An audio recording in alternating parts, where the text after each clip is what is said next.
يا إله العالمين يا موتي الركيسة أمرادك يا بيتك دا كونا دكيسة أمان جيرادون بيكو بيتي دنيا كيسة يا الله سنجال لداسيتو بيكا وان كيسة يا إله باي nama yaaddessa akka yaayyaa hobbiin jedhetti dhugaa rabbi baay'ee nama yaaddessa. Assalamu alaikum Rabbi warahmatullahi isaanii wabarakatuh. furmaataa godhuu fi alhamdulillah nagaa qaba. Haadhalee wanti qabadhee dhufe waa'ee majadiidiiti. Jarri kun piraankiis ta'ee dhugaas ta'een beeku mata duree isaa irratti illee jadiidii fi muktaar qabamanii hidhamanii jiran jedha.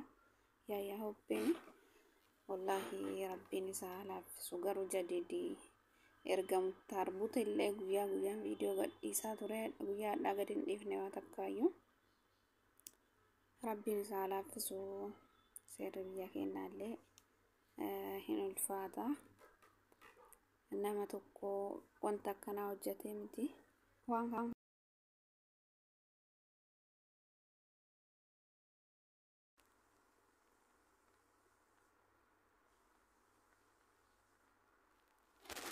akkasii uummata qaqqaalii wallaahi yaayyaa hobbii faatee akka jedhanii gadi dhiisanii dubbii isaaniitiin ol fakkaatuuf illee immoo jadii dadhabatee jira. Viidiyoo takkaayyuu gadi hin dhiifne erga kaleessa dhokatee viidiyoo gadhiiseeti. Wallaahi rabbi isaanii halaafisuu baay'ee tokko nama yaachisaa yoo dubbiin dhugaa taate isaan ammoo mata duree yaayyaa hobbii irratti fi yaada isaanii keessatti illee akka waan isaan rakkoo keessa jiranii isaan oyyuu nu haa ibsanii jedhaa jiranii hafuuran qaban jechuudha.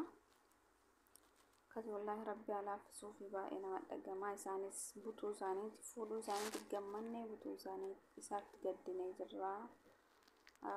Buttaan waan taateef yakka guddaa waan nama gaafachiisuuf jedhan isaanillee gaddanii wallaahi akka namni yaaduuti akka rabbii yaadu isaa taasisuu rabbiin isaaf haa xumuruu jedhaan gara kiyyaa wallaahi namni hunduu du'aa hin bira jira waan ta'eef rabbi isaa laaffisu gammachuusaa uummata dhageessisu baay'ee garaa nama nyaata.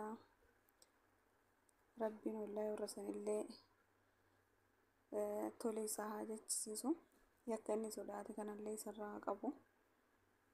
Akkasii inni yeroo san kaleessa illee ka jedhe yoo mucayyoo na dhoggata yookaan hin badadhaan yookaan yoo isiillee badachuu ni dadhabee fi badaadhe karaa baaraatiin jechuun hamilee isaa kanallee rabbiin cabsine hamilee isaa guutuu yookaan xumuradhe jedhee ni kaa'aadhaan as bahuu danda'a yookaan kan isaan jedhan kunis dhugaa ta'uu danda'a soba rabbi haa godhu isiniin jedhaan uyyuu mata duree san argee baay'ee tokko rifadhee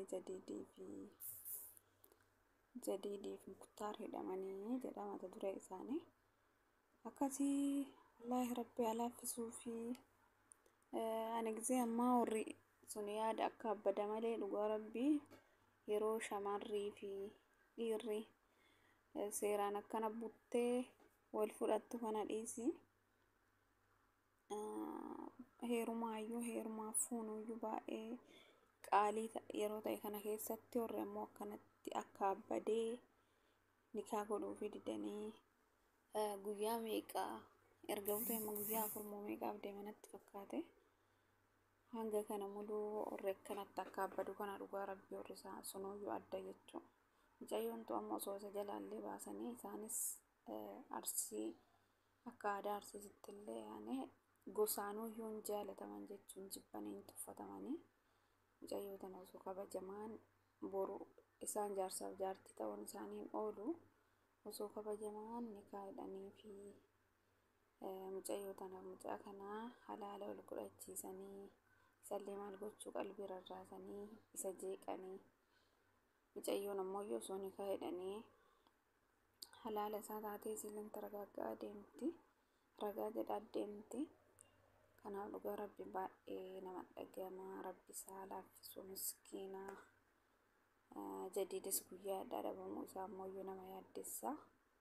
Rabbiin galgaluma kanatti yookaan hanga borootitti gammachuun asiisaa naa baasu isiniin jedhaa isinoo maal jettame isinis du'aayii godhaa fi maashaallah nama hedduu du'aayii godhee fi yaadda'ee fi waa'ee Jadiidii irraa dubbataa jira.